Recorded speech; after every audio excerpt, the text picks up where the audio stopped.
Hello everyone, I welcome you all at अधिष्ठान IAS. अधिष्ठान IAS में आपका स्वागत है। 1.5 ईयर करंट अफेयर सीरीज के अंदर दिस इज लेक्चर नंबर 31। मतलब इससे पहले 30 लेक्चर्स हो चुके हैं, तो पहले आप उसको देखो। प्लेलिस्ट के अंदर अगर आप देखेंगे, प्लेलिस्ट दे रखी है डिस्क्रिप्शन के अंदर, वो सारे के सारे लेक्चर्स दे रखे हैं। सारे लेक्चर्स देखिए। प्रीलिम्स 2024 के लिए ये एक तरह से रामबाण साबित होंगे। This is going to be very important for you, right. ये 6 टॉपिक्स आज हम यहाँ पर पढ़ेंगे। ये जो 6 टॉपिक आपके सामने हैं, इनको हम 20 से 25 मिनट्स के अंदर आपको ना केवल समझा देंगे बल्कि रटवा भी आपको इसके अंदर देंगे, राइट। तो 1.5 ईयर करंट अफेयर सीरीज के अंदर let's begin with the first topic. First, exit poll. Exit poll क्या होता है ये हम इसके अंदर समझते हैं, ठीक है। तो देखो, एग्जिट पोल अभी क्या है कि रिसेंटली इलेक्शन कमीशन ने रिशेड्यूल करी है timelines for the exit pole. That's why exit poll in the news, ठीक है। अभी अगर आप देखेंगे तो बहुत सारे स्टेट्स के इलेक्शन हुए थे। जैसे आप देखें छत्तीसगढ़ के अंदर, राजस्थान के अंदर, मध्य प्रदेश के अंदर, मिजोरम के अंदर एंड तेलंगाना के अंदर ये इलेक्शन हुए थे। यहाँ पे रिशेड्यूल करा गया टाइमलाइन एग्जिट पोल के लिए। तो एग्जिट पोल होता क्या है पहले मैं आपको इसके अंदर समझा देता हूँ, ठीक है। First of all, exit poll होता क्या है।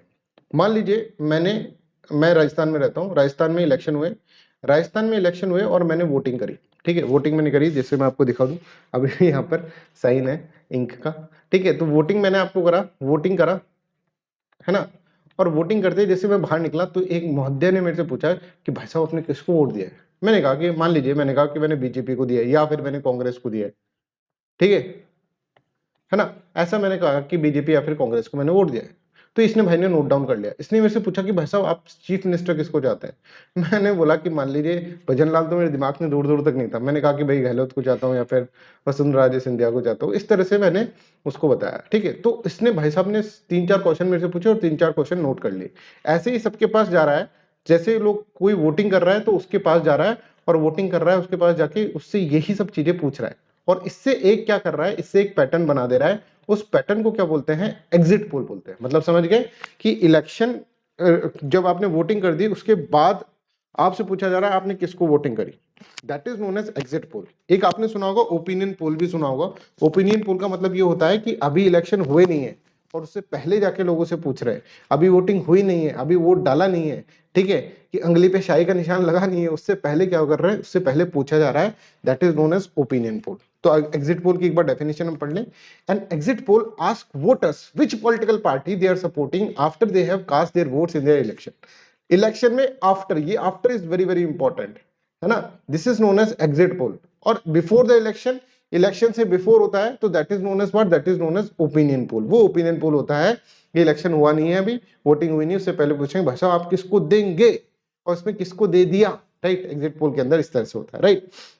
तो एग्जिट पोल से हमें ये पता चल जाता है कि भाई किस जगह हवा बह रही है, ठीक है, हवा कहाँ की चल रही है, पर्सनैलिटीज के बारे में, कौन चीफ मिनिस्टर बनने वाला है, इन सब चीजों के बारे में यहाँ पर पता चल जाता है। अब इलेक्शन कमीशन ऑफ इंडिया ने क्या कर रखा है, कुछ रूल्स रेगुलेशन सेटअप कर रखे हैं कि एग्जिट पोल आपको कब करना होगा, एग्जिट पोल कब देना होगा। इसके लिए भी कुछ रूल्स रेगुलेशन सेटअप कर रखे हैं। क्यों? मान लीजिए कि मैं वोट देने जा रहा था, है ना, मैं वोट देने जा रहा था मान लो 4:30 बजे, है ना। और 4 बजे ही एग्जिट पोल आ गया कि भैया कौन जीत रहा है, कांग्रेस जीत रही है। तो मैं सोचूंगा यार मैं अपना वोट क्यों वेस्ट करूं, मैं भी कांग्रेस को देता हूं। तो it will impact the exit pole will impact what voting pattern को इंपैक्ट कर दिया इसने। इसलिए इलेक्शन कमीशन ऑफ इंडिया ने ये बोल रखा है, ठीक है। और section 126A of representation of people's act के अंदर ये लिखा हुआ है कि जैसे इलेक्शन खत्म हो जाएगा, ठीक है, जैसे मान लीजिए 7 बजे तक इलेक्शन खत्म हो गई, ठीक है, उसके आधे घंटे बाद ही आप एग्जिट पोल शो कर सकते हैं, एग्जिट पोल दिखा सकते हैं। एग्जिट पोल मतलब आधे घंटे बाद ही दिखा सकते हैं।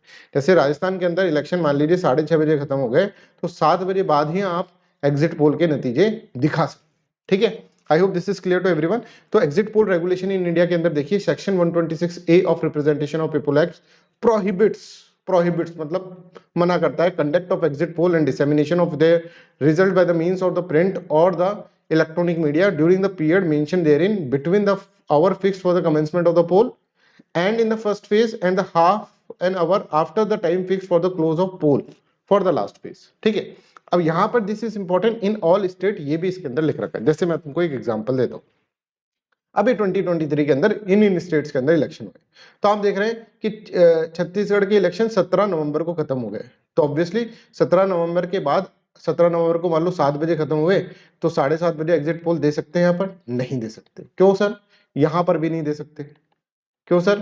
7:30 बजे 17 नवंबर के बाद यहाँ पर भी नहीं दे सकते। इवन राजस्थान में 23 नवंबर को खत्म हुए 7:30 बजे, यहाँ पर भी दे देंगे? नहीं। तो क्यों नहीं दे सकते? क्योंकि भाई अभी देखो, अभी क्या है कि अभी यहाँ पर तेलंगाना का वोट बचा हुआ है ना। जब तक सारे स्टेट्स के वोट नहीं हो जाते ना, जैसे असेंबली इलेक्शन के अंदर यहाँ पे 5 स्टेट है, जब पांचों स्टेट के वोट नहीं हो जाएंगे तब तक आपको इलेक्शन कमीशन ऑफ इंडिया आपको प्रोहिबिट करेगा कि भाई आप नहीं दे सकते एग्जिट पोल के नतीजे। मतलब एग्जिट पोल के नतीजे यहां पर आए 1 दिसंबर को, 1 दिसंबर को एग्जिट पोल के नतीजे आए और 30 नवंबर को रात को एग्जिट पोल के नतीजे आए। समझ में आ रहा है? क्योंकि भाई राजस्थान के भी 30 नवंबर को आए, छत्तीसगढ़ के भी आए, मध्य प्रदेश के भी आए, तेलंगाना के भी आए। अगर मान लो सिर्फ राजस्थान में इलेक्शन होता तो 23 नवंबर को 7:30 बजे एग्जिट पोल के नतीजे आ जाते। आई होप दिस इज क्लियर। तो यहाँ पर जो ऑल स्टेट है इसका मतलब आप यहाँ पर समझ गए होंगे। This is how you have to understand the things. वो पूछ सकता है घुमाकर क्वेश्चन और इसमें आपको फंसना नहीं है, ठीक है। तो Election Commission of India responsible है रेगुलेट करने के लिए एग्जिट पोल के लिए। Election Commission of India also stipulate that exit poll can not broadcast और publish before the voting period is ended in all the part of the India, ठीक है। That is also important, जो मैंने अभी आपको समझाया। इसके अलावा मीडिया आउटलेट्स को ये क्या करता है, ये एक तरह से यहाँ पर ये रेगुलेट करता है election Commission of India that all the media outlet that conduct exit poll must register with the commission. कि मेरे से ऐसा नहीं कि जैसे एबीपी जो है उसने सर्वे कराया, ठीक है। एक होता है चाणक्य ने, तो इनका ये क्या है, रजिस्टर्ड ऑर्गेनाइजेशन है। इन्होंने इलेक्शन कमीशन ऑफ इंडिया से बात कर रखी है, पहले इलेक्शन कमीशन ऑफ इंडिया के अंदर रजिस्ट्रेशन करा रखा है कि भाई हम क्या कर रहे हैं, हम है ना सर्वे करेंगे। सी सर्वे जो होता है ये सब जो है, ये सारे के सारे सर्वे वाले जो है इलेक्शन कमीशन ऑफ इंडिया से रजिस्टर। ऐसे नहीं कि कोई भी यहाँ पर क्या करेगा, सर्वे निकाल देगा, right. The media outlets must also adhere to the code of conducts. Code of conducts भी यहाँ पर होने चाहिए, उनको फॉलो करने चाहिए, ठीक है। Publishing any information that could influence the outcome of the election, ठीक है। तो ये सब चीजें इसके अंदर है। तो this is how you have to understand exit poll, this is how you have to understand the difference between the exit poll and the opinion poll, this is how you have to understand the regulation of exit poll in India. ये सब चीजें आपको इसके अंदर मैंने बता दी। Next is नोमा। नोमा क्या है ये अपन इसके अंदर समझते हैं। नोमा एक डिजीज है, ठीक है, डिजीज है, एक बीमारी है, राइट। उस बीमारी को अभी नेग्लेक्टेड ट्रॉपिकल डिजीज की कैटेगरी के अंदर डाल दिया है वर्ल्ड हेल्थ ऑर्गेनाइजेशन। तो पहले हम नोमा समझेंगे, नोमा के बाद फिर हम क्या करेंगे, हम नेग्लेक्टेड ट्रॉपिकल डिजीज क्या होता है ये हम इसके अंदर समझेंगे। देखो आपने बोला सुना है जॉनी जॉनी यस पापा, ठीक है। तो उसमें एक स्टेटमेंट ये भी होता है कि जॉनी क्या तुम ब्रश कराए तुमने, तो जॉनी कहता है कि यस पापा, और करा नहीं होता है उसने, ठीक है। तो यहाँ पे पापा की जगह मम्मा है, ठीक है। जॉनी ब्रश कर रहा है और नो माँ की माँ बोल रही है कि भाई जॉनी ब्रश कर ले, ब्रश कर ले, पर जॉनी के ब्रश करने के लिए मना कर रहा है, टूथ ब्रश करने के लिए मना कर रहा है कि नहीं माँ मैं टूथ ब्रश नहीं करूंगा। इसके कारण जॉनी के मुंह के अंदर इन्फेक्शन हो गया। अब ये जो नोमा डिजीज है ना, एक बहुत ही ज्यादा अगर आप देखेंगे इन्फेक्शियस डिजीज है, ठीक है, जो कि मुंह के अंदर होता है और मुंह का मतलब बहुत गंदा मुंह हो जाता है। इतना गंदा होता है कि मैं यहाँ पर फोटो नहीं डाल पाया उसका, है ना। आप गूगल कर लेगा नोमा, है ना, इमेजेस डाल लेना, तो यहाँ पर आपको दिखेगी कितनी गंदा मुंह हो जाता है, पूरा का पूरा मुंह खराब हो जाता है इन्फेक्शन के कारण। जैसे वो आता है ना सुनीता वाला एड गुटके का, ठीक है, गुटका कहना से मेरा ये हो गया हाल, वैसे ही इसके अंदर भी नोमा के अंदर भी उसी तरह का शक्ल बन जाता है, राइट। तो यहाँ पे देखिए noma is severe gangrenous disease of the mouth and the face. Mouth और फेस की primarily affects malnourished young children. अच्छा ये क्या होता है, मालनरिश्ड यंग चिल्ड्रन के बीच में होता है 2 से 6 साल के बीच में। तो ये जॉनी जो है ना यहाँ पे 2 से 6 साल का होगा, उसकी मम्मी बोल रही है बेटा ब्रश कर ले, जॉनी बोल रहा है नो माँ, नहीं माँ मैं ब्रश नहीं कर रहा, और इसकी डिजीज हो गई जॉनी के। कौन सी डिजीज हो गई, नोमा, नोमा डिजीज। इस तरह से आपको इसको याद रखना पड़ेगा। 2 से 6 साल के बच्चे के भी के अंदर मुंह के अंदर ये डिजीज होती है, राइट। आई होप ये इफेक्टिव है, ये आपको याद हो जाएगा इसके अंदर। It start as an inflammation of gum, पहले मसूड़े सूजते हैं, फिर उसके बाद which is not treated early, अगर अर्ली ट्रीट नहीं होता है, स्प्रेड क्विकली टू डिस्ट्रॉय, क्योंकि बहुत ही इन्फेक्शियस डिजीज है, एकदम से इन्फेक्शन इसके अंदर फैल जाता है, ठीक है, बैक्टीरियल इन्फेक्शन होता है। Destroy facial tissues and the bone, पूरा चेहरा खराब कर देता है, चेहरे के अंदर ऐसे गड्ढे हो जाते हैं, राइट, है ना। It frequently leads to death, और इसके कारण ये डेथ भी होता है। This is very very fatal, fatal infectious disease noma, ठीक है, इन्फेक्शन इसके अंदर बहुत ज्यादा हो जाता है, right. Evidence indicate that the noma is caused by the bacteria found in the mouth, mouth के अंदर, मुंह के अंदर जो बैक्टीरिया होता है उसके कारण नोमा होता है। अब इसके क्या क्या रीजन हो सकते हैं? एक तो भाई टाइम पे ब्रश नहीं कर रहे, poor oral hygiene, oral hygiene है ना, ब्रश ही नहीं करी, जमाने हो गए। सेकंड है माल न्यूट्रिशन, माल न्यूट्रिशन का शिकार है, ठीक है, माल न्यूट्रिशन का शिकार है तो उस बच्चे को हो सकता है, मतलब पॉवर्टी से रिलेटेड है ये, पुअर कंट्रीज के अंदर डिजीज पाई जाती है generally in the Africa country, ठीक है। थर्ड है इम्यून सिस्टम, अगर आपका खराब है, इम्यून सिस्टम खराब है तो डिजीज हो जाएगी। और अगर आप पॉवर्टी के अंदर रहते हैं, कुछ खाने को नहीं है ना, माल न्यूट्रिशन के शिकार है, तो ये डिजीज आपको इसके अंदर हो जाएगी, राइट। तो यहाँ पर देखिए देयर आर मल्टीपल, अच्छा किसको होती है डिजीज? जनरली चिल्ड्रन को होती है जिनकी एज 2 से 6 ईयर तक रहती है, right. There are multiple risk factors associated with the disease including poor oral hygiene, ठीक है, malnutrition, weakened इम्यून सिस्टम, ठीक है। और इसके बाद अगर आप देखेंगे इन्फेक्शंस एंड एक्सट्रीम पॉवर्टी, इसके कारण ये डिजीज होती है, मल्टीपल रिस्क फैक्टर्स है, ठीक है। इसके अलावा ट्रीटमेंट क्या होता है? ट्रीटमेंट के अंदर एंटीबायोटिक खाओ, एंटीबायोटिक खाने के बाद फिर क्या है कि ओरल को हाइजीन रखो, डिसइंफेक्टेंट यूज करो माउथ वॉश के अंदर, ठीक है, माउथ वॉश की तरह जो डिसइंफेक्टेंट होता है वो यूज करो। और इसके अलावा सर्जरी इज द लास्ट उपचार, और हो सकता है कि इसके अंदर मृत्यु भी हो जाए, मौत, फेटल डिजीज है ये, मौत बहुत जल्दी होती है इसके अंदर, एकदम से फैलता है ना ये, तो पूरा फैल जाता है, right. Treatment involves antibiotic advice and support of the practices to involve to improve oral hygiene with the disinfectant, mouthwash, salt water, chlorohexidine, ठीक है, could be used in nutritional supplements, यहाँ पर दिया जाता है। इससे पूरा चेहरा खराब हो जाता है और खाने में बहुत या फिर बोलने में भी बहुत दिक्कत आती है।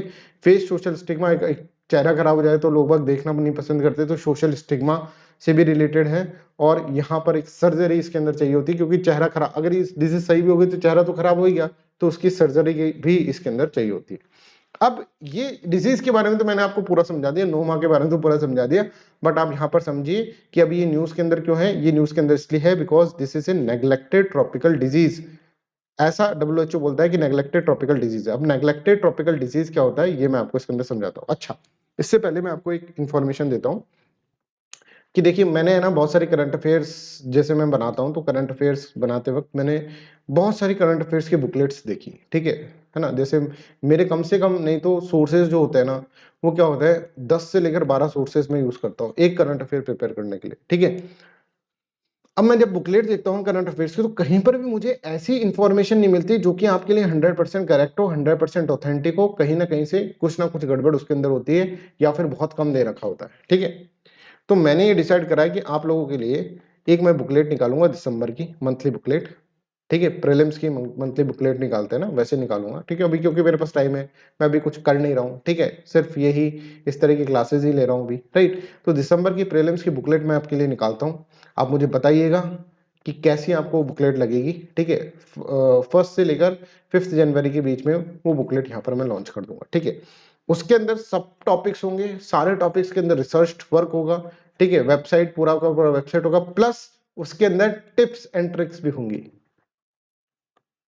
पहली बार ऐसा होगा कि करंट अफेयर्स पढ़ते वक्त आप उसको याद भी कर पाएंगे, ठीक है। ऐसा बुकलेट फॉर्म के अंदर पहली बार ऐसा होगा, ये सब चीजें मैं आपको प्रोवाइड कर दूंगा, ठीक है। अभी बन रही है बुकलेट लंबे समय तक, ठीक है, उसका काम चलता रहता है, ठीक है। तो रात में जग जग के बनानी पड़ रही है वो, ठीक है। बट काफी अच्छी बना रहा हूँ मैं, अपनी पूरी मेहनत उसके अंदर लगा रहा हूँ, और मैं ही बना रहा हूँ उसको, है ना, किसी और को बस एडिटिंग कोई और करेगा, पूरा का पूरा मैं ही इसके अंदर बनाऊंगा। चलिए नेग्लेक्टेड ट्रॉपिकल डिजीज देखते हैं पर क्या है, ठीक है। देखो अगर हम अर्थ को देखें इस तरह से, तो ट्रॉपिक्स के अंदर है ना, ट्रॉपिक्स के अंदर, ठीक है, ट्रॉपिक्स के अंदर ये इक्वेटर मान लो, ये ट्रॉपिक्स मान लो, इनके बीच में ना बहुत सारे ऐसे देश हैं जो कि बहुत ही गरीब है, ठीक है ना, गरीब ही है, ऊपर ही है, अमीर अमीर ऊपर ही है, अमेरिका और ये सब, रशिया वशिया यूरोप, ठीक है, ये ऊपर ही है, राइट। ये बहुत गरीब देश है, एक तो गरीबी, ऊपर से ये ट्रॉपिकल कंडीशन के अंदर है, गरीब है प्लस ट्रॉपिकल कंडीशन में। ट्रॉपिकल मतलब कि यहाँ पर जो मच्छर वच्छर डेंगू जैसा, ठीक है, मलेरिया जैसी बीमारी, ठीक है, बहुत सारे वायरल बीमारियां, ठीक है, यहाँ पर बहुत ज्यादा होती हैं, ठीक है। बिकॉज यहाँ पर इतनी ज्यादा ठंड नहीं पड़ी, यहाँ तो ठंड है, तो ठंड में वायरस और बैक्टीरिया सर्वाइव नहीं कर पाएंगे, पर यहाँ पर एक ऐसा टेम्परेचर, एक ऐसा क्लाइमेटिक कंडीशन मिल जाता है वायरस बैक्टीरिया को कि वो आराम से डेवलप कर पाते हैं, है ना। तो ट्रॉपिकल रीजन के अंदर जहां पर गरीबी है, वहां पर कुछ पर्टिकुलर डिजीज होती है, जैसे डेंगू, डेंगू यहाँ पर नहीं होगा, ठीक है, अमेरिका में नहीं होगा, चिकनगुनिया, ठीक है, जैसे अब देखेंगे मलेरिया और ऐसी बहुत सारी बीमारियां, राइट। अच्छा, इन बीमारियों के ऊपर पूरा का पूरे वर्ल्ड के अंदर अगर हम देखें, ये जो बीमारियां नेग्लेक्टेड ट्रॉपिकल डिजीज है, ये ट्रॉपिकल डिजीज तो समझ में आ गया। अब ये नेग्लेक्टेड वर्ड का मतलब क्या है? नेग्लेक्टेड वर्ड का मतलब ये है कि यहाँ पर ग्लोबली इनके बारे में ध्यान नहीं दिया जाता। Health agenda, global health agenda के अंदर ये आते ही नहीं, बिकॉज गरीब देश है, गरीब मरे किसको फर्क पड़ता है? अमेरिका में कोई मर जाए और एक अफ्रीका में कोई मर जाए तो जमीन आसमान का अंतर हो जाता है। तो ये डिजीजेस के ऊपर रिसर्च डेवलपमेंट नहीं होता है, इन डिजीजेस के ऊपर पैसा नहीं खर्च किया जाता है, और इसके कारण ये नेग्लेक्टेड एक तरह से ट्रॉपिकल डिजीज है। गरीबी के ऊपर, गरीब तो है ही, उसके ऊपर डिजीज और हो गई, ठीक है, और उसके ऊपर इसको, इस डिजीज के ऊपर कोई रिसर्च वर्क नहीं है, कुछ मेडिसिन नहीं है, इस तरह का प्रॉब्लम यहाँ पर होता है। तो neglected tropical disease are communicable disease that prevail in the tropical and subtropical countries and affect more than 1 billion people. ठीक है, population living in poverty, without adequate sanitation and in close contact with the infectious vectors, ठीक है, domestic animals, livestock are those worst affected, है ना। They are caused by the variety of the pathogens including viruses, bacteria, parasite, fungi और toxins, इनके कारण ही होती है। These diseases cause devastating health, social, economic consequences to more than 1 billion people, और they are neglected इसलिए because they are almost absent from the global health agenda. Even today when the focus is on universal health coverage, NTDs जो है ना, national neglected tropical disease जो है, very limited resource है और funding agencies इनके ऊपर ज्यादा पैसा खर्च नहीं करती है। ये विपदा है, ठीक है, नेग्लेक्टेड ट्रॉपिकल डिजीज की ये एक तरह से क्या है, ये इनकी कहानी है, right. I hope this is clear. Next, marine product export development authority, MPEDA। MPEDA क्या है ये मैं आपको इसके अंदर समझा रहा हूँ। देखो, recently MPEDA organise training on the value added fish products, इनके ऊपर ट्रेनिंग प्रोवाइड यहाँ पर करी है। तो MPEDA क्या है ये मैं आपको इसके अंदर बताता हूँ। ये एक अथॉरिटी है, और जहां पर भी अथॉरिटी लिखा होता है ना, जनरली बता रहा हूँ मैं तुमको, अथॉरिटी लिखा होता है तो मतलब कोई एक्ट से बनी हुई बॉडी, क्योंकि अथॉरिटी मतलब उसके पीछे कोई लीगल बैकिंग हुई, जनरली बता रहा हूँ, कोई ये थंब रूल नहीं है, एक्ट से बनी हुई body, that is known as authority. तो ये जो है ना, marine products export development authority, ये एक एक्ट से बनी हुई बॉडी है, 1972 के एक्ट से बनी हुई एक बॉडी है, ठीक है। तो यहाँ पर देखो, इसकी वेबसाइट के ऊपर जो भी लिख रखा है that is very very important, ये मैंने आपको लैंग्वेज के फॉर्म के अंदर यहाँ पर लिख दिया है, ठीक है। तो देखो, development authority was set up by an act of the parliament during 1972। तो स्टैट्यूटरी बॉडी है, कोई तुमसे पूछ ले तो इसके अंदर। अब इसका मतलब क्या है, आप इसका नाम देखो, मराइन प्रोडक्ट्स एक्सपोर्ट, मतलब मराइन प्रोडक्ट्स कौन से होंगे? बहुत सारे होंगे, जैसे फिश एक मराइन प्रोडक्ट है, ठीक है, जैसे बहुत सारे सी प्रोडक्ट है, जैसे प्रॉन, ठीक है, जैसे क्रैब, जैसे और एक्वेटिक एनिमल्स, ठीक है, और एक्वेटिक एनिमल्स जो है, ठीक है, और एक्वेटिक प्लांट्स, ये सब क्या है, ये मराइन प्रोडक्ट्स है, ठीक है, ये समुद्र के अंदर मिलते हैं। इन प्रोडक्ट्स का एक्सपोर्ट करना, एक्सपोर्ट ज्यादा से ज्यादा करे, ये काम किसको दे रखा है? Marine products export development authority को दे रखा है। इसको ये भी बोल रखा है कि भाई तू ही रेगुलेट करेगा, रेगुलेशन ऑफ एक्सपोर्ट तू करेगा भाई, ठीक है। यहाँ पर है ना, कोई भी सी फूड को एक्सपोर्ट करना है तो उसकी क्या क्वालिटी होनी चाहिए, क्या स्टैंडर्ड होना चाहिए, है ना, ये सब चीजें आपको तय करनी है marine products export development authority. I hope this is clear. तो देखो, the act empowers MPEDA to regulate export of the marine products and take all the measures required for ensuring sustained quality seafood export from the country. It is a nodal agency है for the holistic development of the seafood industry in the India. समझ में आ गया? तो इसके नाम में ही सब कुछ छुपा हुआ है, नाम में ही काम छुपा हुआ है। अथॉरिटी से आप बोल देना भाई एक्ट से है, स्टैट्यूटरी बॉडी है, प्लस मैरीन प्रोडक्ट्स जो होता है उनका एक्सपोर्ट करने के लिए, एक्सपोर्ट ज्यादा से ज्यादा उनका हो इसके लिए है, एक्सपोर्ट के ऊपर रेगुलेशन बनाने के लिए क्या स्टैंडर्ड्स यहाँ पर होने चाहिए, फिश सी फूड्स की क्या क्वालिटी होनी चाहिए, ये सब चीजें इसके अंदर प्रोवाइड करते हैं। MPDA is given the mandate to promote the marine products industries with special reference to the export from the country.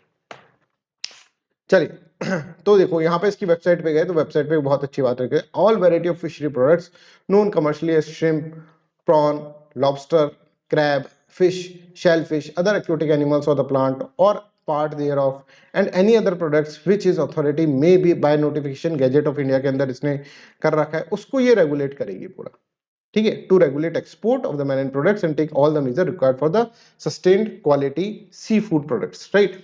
इसके फंक्शंस, मेन फंक्शन ये है sea food trade and taking corrective actions, ठीक है, जो भी bottlenecks है जिसके कारण सी फूड ट्रेड नहीं हो पा रहा है, ठीक है, एक्सपोर्ट नहीं हो पा रहा है, राइट, तो उसको बॉटलनेक्स को हटाना, registering sea food processing units, fishing vessels, है ना, उनके लिए स्टैंडर्ड्स बनाना, मार्केटिंग एक्टिविटीज करना, प्रमोट करना रिसर्च एंड डेवलपमेंट को, इस तरह के काम है। और ज्यादा काम चाहते हो तो ये सारे काम पढ़ लेना, ठीक है, बट आपको एक बेसिक आइडिया होना चाहिए एमपीईडीए है क्या, जिसके ऊपर क्वेश्चंस आपके सॉल्व हो जाएंगे, ठीक है।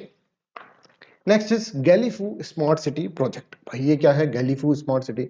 तो गैलीफू हमारे देश का तो नहीं होगा सर, ये गैलीफू गैलीफू नॉर्थ ईस्ट में हो सकता है सर, है ना, नॉर्थ ईस्ट का कुछ हो सकता है ये वर्ड, है ना, इस वर्ड का मतलब मेरे को नहीं पता, एक्चुअली एक सिटी है भूटान के अंदर, है ना, तो ये भूटान का होगा सर प्रोजेक्ट, हमारा तो नहीं लग रहा है ये प्रोजेक्ट भूटान का होगा, पर भारत से रिलेटेड है इसीलिए न्यूज के अंदर है, इसीलिए हम यूपीएससी के अंदर पढ़ रहे हैं। तो भूटान के अंदर एक सिटी है गैलीफू, ठीक है, गैलीफू जो है वो यहाँ से कॉरिडोर बनाने वाला है, भूटान इकोनॉमिक कॉरिडोर यहाँ से बनाएगा। तो भूटान ने बोला कि एक इकोनॉमिक कॉरिडोर बनाएंगे जिसके अंदर नॉर्थ ईस्ट से कनेक्ट करेंगे हम, है ना, भूटान कह रहा है नॉर्थ ईस्ट से कनेक्ट करेंगे और फिर जाकर आगे भी कनेक्ट करेंगे। कैसे कनेक्टिविटी है ये मैं आपको इसके अंदर बताता हूँ। देखो, सबसे पहले आसाम में जाएगा, आसाम के बाद फिर यहाँ पर देखिए म्यांमार के अंदर, फिर थाईलैंड के अंदर, थाईलैंड के बाद फिर देखो कंबोडिया के अंदर जाएगा, ये कॉरिडोर है ना, फिर लाओस के अंदर भी जा रहा होगा कुछ इस तरह से, फिर क्या है वियतनाम के अंदर जाएगा, वियतनाम के बाद फिर यहाँ पर रुकेगा नहीं, फिर यहाँ पे देखिए मलेशिया के अंदर भी जा रहा है, मलेशिया से फिर सिंगापुर के अंदर।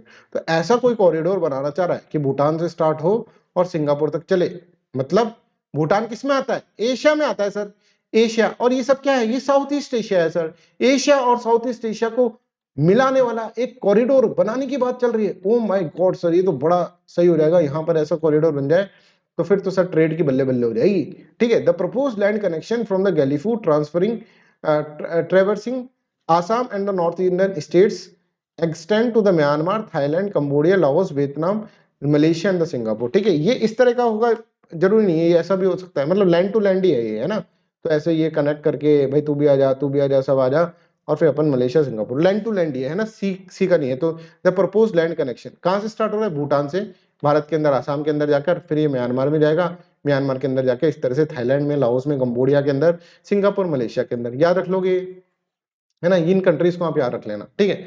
तो एक तरह से एक तो ये CMLV कंट्रीज तो है, CMLV, है ना, कंबोडिया, म्यांमार, लाओस और वियतनाम, देखो कंबोडिया, लाओस, म्यांमार और वियतनाम, ठीक है, और क्या है, थाईलैंड, मलेशिया, सिंगापुर और फिर इंडिया एंड भूटान, इंडिया और भूटान तो है ही, right. I hope this is clear to everyone. CMLV country, Thailand, Malaysia, Singapore, India and Bhutan, इसको कनेक्ट करता हुआ एक कॉरिडोर आएगा Gelephu smart city project. Okay भाई, क्या करना चाहते हो, हम इसके अंदर एक प्रोजेक्ट बनाना चाहते हैं, भूटान ने ऐसे बोला, जिससे कि पूरा पूरा कनेक्टिविटी होगा, और ये कॉरिडोर जो होगा that is a economic corridor, जो कि साउथ एशिया और साउथ ईस्ट एशिया को कनेक्ट करता हुआ इकोनॉमिक कॉरिडोर है, ये पूछा जा सकता है भाई साहब, ठीक है। It is being projected as an economic corridor connecting South Asia and South East Asia by India's north eastern states, ठीक है। तो I hope this is clear to everyone, यहां तक आपको इसके अंदर समझ में आ रहा होगा। Project will cover an area of 1000 square kilometre and will be develop as a special administrated region की तरह डेवलप करा जाएगा। Government of India also agreed to build first India Bhutan railway line to the Gelephu. Bharat ने बोला कि भाई हम भी तुम्हारे रेलवे लाइन हम बना देंगे, ठीक है ना, which would also connect there with roadways and border trading and crossing point into the Assam and the west Bengal, ठीक है। तो यहाँ पे आसाम और वेस्ट बंगाल के अंदर भी इस तरह से रहेगा। I hope this is clear to everyone, सबको समझ में आ रहा है, याद भी साथ साथ हो ही रहा होगा। Next is monkey pox. अभी WHO ने वार्न करा है कि epidemic of monkey pox in the democratic Republic of Congo could spread internationally, ये इंटरनेशनली फैल सकता है मंकी पॉक्स, जो कि किसके अंदर, डेमोक्रेटिक रिपब्लिक ऑफ कॉन्गो के अंदर है, वो इंटरनेशनली फैल सकता है, ऐसा WHO ने बोला। That's why monkey pox is in the news. क्या है, ये एक वायरल डिजीज है, अच्छा साहब। दूसरा जूनोटिक डिजीज है, जूनोटिक डिजीज मतलब, जूनोटिक डिजीज क्या होता है भाई, जूनोटिक डिजीज मतलब जानवर से इंसान के अंदर जो फैल रही है, जानवर से ओरिजिनेट जहां पर हुई है डिजीज, ठीक है। तो यहाँ पर देखो, this is a viral zoonotic disease that occurs primarily in the tropical rain forest area of the central and the west Africa, ठीक है। Caused by the monkey pox virus, virus का नाम है monkey pox virus, that's why it is known as monkey pox, a member of the ortho pox virus genus in the family Poxviridae, ठीक है, ये याद करने की जरूरत नहीं है। अब क्या है, क्लिनिकल प्रेजेंटेशन अगर देखें, मंकी पॉक्स का जो होता है ना, वो स्मॉल पॉक्स जैसा ही दिखता है, ठीक है, स्मॉल पॉक्स जैसा ही दिखता है, यहाँ पर अपन देखें तो इस तरह के दाने हो जाते हैं। अरे बाप रे, कितना भयंकर तरीके से आप देख रहे हैं, इस तरह के दाने यहाँ पर हो जाते हैं, राइट। अब इसके अंदर कैसे पूछा जा सकता है, देखो वायरस अंदर घुसा, वायरस अंदर घुसा तो वायरस अंदर घुसते ही कुछ नहीं करेगा, ठीक है। उसका जो पीरियड होता है, इंक्यूबेशन पीरियड जो होता है ना वायरस का, 6 से 13 दिन का होता है, ठीक है। मतलब 6 दिन से वो स्टार्ट करना लगता है और 13 दिन तक वो रहता है, या फिर कभी कभार 5 से 21 डेज का कभी होता है। अब इसके बीच में ना अलग अलग तरीके से यहाँ पे सिम्टम्स आते हैं। तो सिम्टम्स की अगर हम बात करें तो सिम्टम्स के अंदर हम देखें, the incubation period is usually from the 6 to 12 days but can range from the 5 to 21 days also. Infection can be divided into 2 periods. 0 से 5 डेज के अंदर है ना फीवर हो गया स्टार्ट, ठीक है, इंटेंस हेडेक हो रहा है ना, आपकी लिम्फ नोड्स जो है वो स्वेल कर रही हैं, ठीक है, मोटी हो जा रही है, सूजन आ रहा है, बैक पेन, मसल एक एंड लैक ऑफ एनर्जी, ठीक है। तो यहाँ पर आप देखेंगे ये सब चीजें हो रहे हैं। इसके बाद द स्किन इरप्शन जो होगा वो 1 से 3 दिन के अंदर स्किन इरप्शन और इस तरह से अपीयरेंस ऑफ फीवर इस तरह से इसके अंदर आ जाएगा, राइट। तो I hope this is clear to everyone, यहाँ पर आपको इसके अंदर क्लियर है, राइट। फिर ट्रांसमिशन अगर हम देखें तो most transmitted to the people from the wild animals such as rodents and primates, ठीक है। रोडेंट्स और प्राइमेट्स से ये फैलती है। Human to human transmission also occurs, एक के हो गया तो दूसरे के भी हो जाएगा। Monkey pox virus transmitted from one person to another person by contact with the legends, body fluids, ठीक है, रेस्पिरेटरी ड्रॉपलेट्स छींक दिया आपने, ठीक है, खून ट्रांसफर कर दिया, right, contaminated material such as bedding, right, जिस बेड पे दो सो रहे थे, मरीज सो रहा था उस पे आप सो गए, तो इसके कारण ये सब चीजें हो सकता है, right. I hope this is clear to everyone. That's all for today's class. आपको ये इन्फॉर्मेशन देना चाहता हूँ कि कुछ मॉड्यूलर कोर्स है जो कि स्टूडेंट्स की लाइफ को चेंज कर रहे हैं, ठीक है। बहुत सारे कोर्सेज स्टूडेंट्स इन कोर्सेज को ले रहे हैं, ठीक है। इस कोर्स के अंदर बहुत अच्छे अच्छे फीचर्स हैं और ये इकोनॉमिक्स, जैसे इकोनॉमिक्स के ऊपर पूरा का पूरा मॉड्यूलर कोर्स हमारे पास है। इसके साथ साथ आप देखेंगे इंडियन पॉलिटी के ऊपर पूरा मॉड्यूलर कोर्स है। इसके साथ साथ मॉडर्न हिस्ट्री पे पूरा मॉड्यूलर कोर्स हमारे पास है। इंटरनेशनल रिलेशन बहुत ही जबरदस्त कोर्स है ये, ठीक है। ज्योग्राफी, एनवायरनमेंट एंड इकोलॉजी, ये सारे कोर्सेज आपके लिए अवेलेबल हैं। आप मेरे को डायल करें ये नंबर 8788248734। बच्चे बहुत सारे इन कोर्सेज को ले रहे हैं, मजे से पढ़ रहे हैं, ठीक है। रिकॉर्डेड कोर्स बहुत अच्छे से बिक रहे हैं because this is A low cost high quality batch. तो आप भी इसका फायदा उठाएं, राइट। अभी देखिए इन्हीं कोर्स के ऊपर हम भी जिंदा हैं, ठीक है। इन्हीं कोर्स के ऊपर ये कोर्स बहुत अच्छे से बिक रहे हैं। दैट्स वाई यहाँ पर अभी मैं सिर्फ और सिर्फ करंट अफेयर्स पढ़ा रहा हूँ, आपके लिए कुछ बुकलेट्स प्रिपेयर कर रहा हूँ और प्रीलिम्स 2024 के अंदर आपके लिए बहुत सारी और भी चीज़ें लेकर आऊँगा, राइट।